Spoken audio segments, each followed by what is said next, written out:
So as we've seen, radiation, there's four main types. We've seen three of them, and they are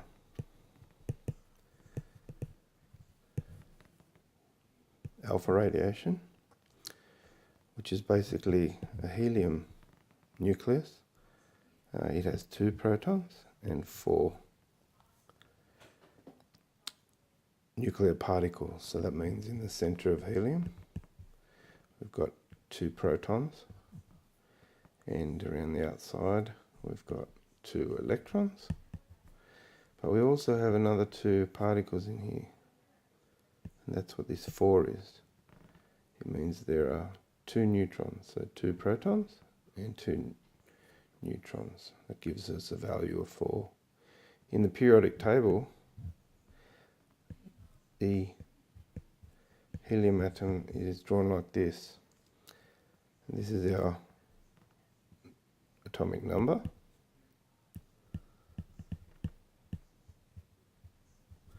This is our mass number or atomic weight. So that's what an alpha particle is. Because we're taking off the electrons, if I just remove them, what we're left with is predominantly the nucleus, which is 2 protons and 2 neutrons. So the overall charge of this nucleus is plus. So what we see is an alpha particle has a plus charge.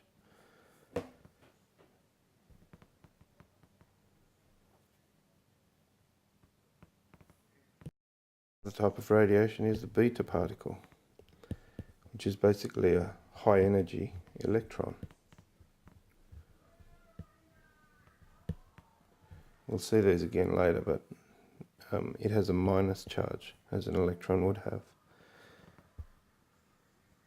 We also have the gamma radiation,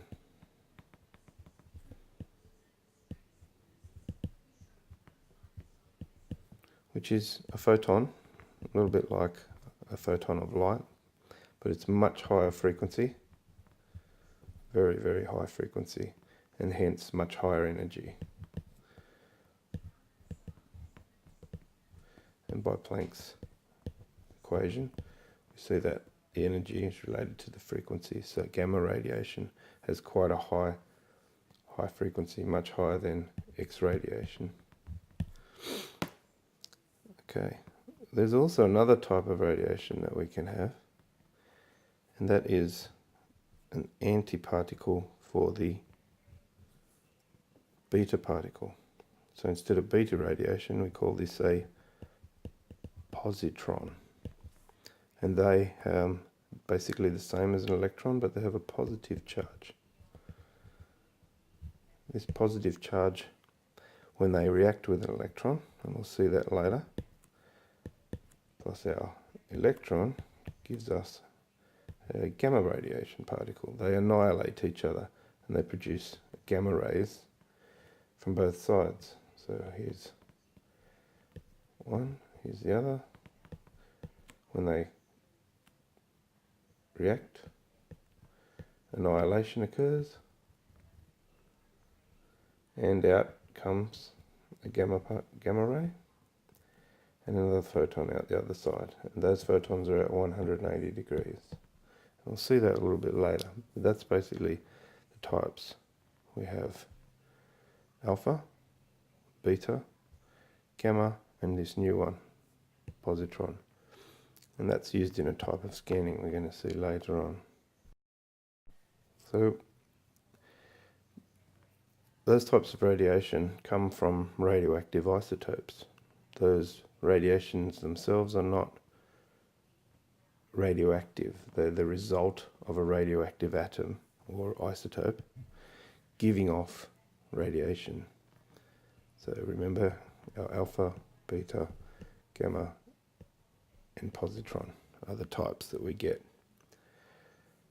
In the case here, we see hydrogen drawn, and we can see this is a normal hydrogen atom, and we remember that in the periodic table hydrogen is drawn like this, and we're drawing it with the protons at the bottom. So hydrogen always has one proton. These other ones with, here you can see that's our normal hydrogen atom. Here we've got two particles in the center of, here we've got three particles. So one is a proton, and you can see that in all of these, but the others are neutrons. So this one with three has two neutrons and one proton. There's three particles in the middle. This one here, one neutron and one proton. So it has two particles in the middle, two. These are the three isotopes of hydrogen, and they're given special names, but most atoms, when we see them,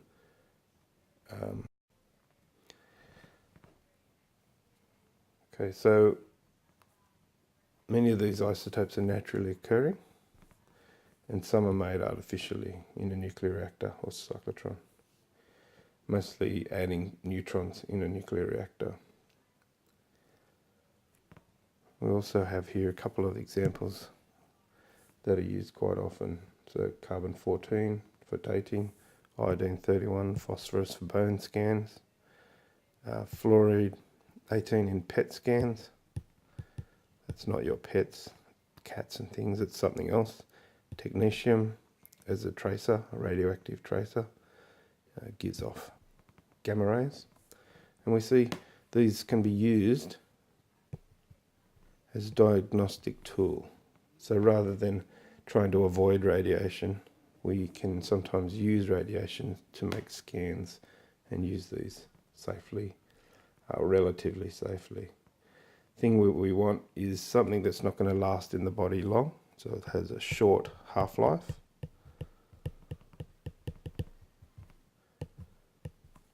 And is not too toxic. So we'll see a little bit more about half-life later. If we look at a periodic table. So what radioisotopes are there? Well, we've seen in the periodic table there are 82 stable elements, but there are isotopes of many of those elements. And they can be manufactured in many different ways. But commonly, by adding neutrons or bombarding them with neutrons in a nuclear reactor. Some are manufactured in a cyclotron, which introduces protons and can result in a deficiency of neutrons. The nucleus of a radioisotope usually becomes stable by getting rid of those extra neutrons. So they emit particles, and those particles we call radiation. We often use nuclear imaging rather than X-rays.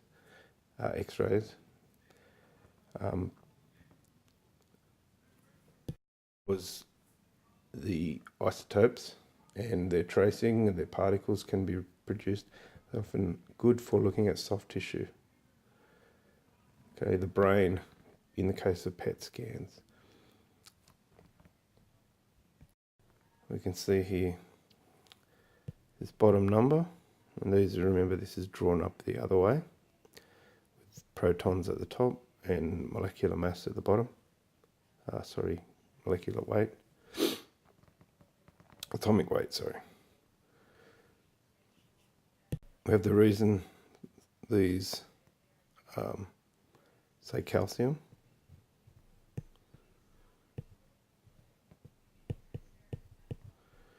This is the average of the isotopes. So that's the number of protons in calcium. This is the average number of neutrons plus protons in the center, in the nucleus. So we can see here we have technetium, and above lead, all of these have unstable radioactive atoms. There are others that can become radioactive, for example, cobalt-60. Looking through, we have carbon-12, Well, carbon 14, carbon 13.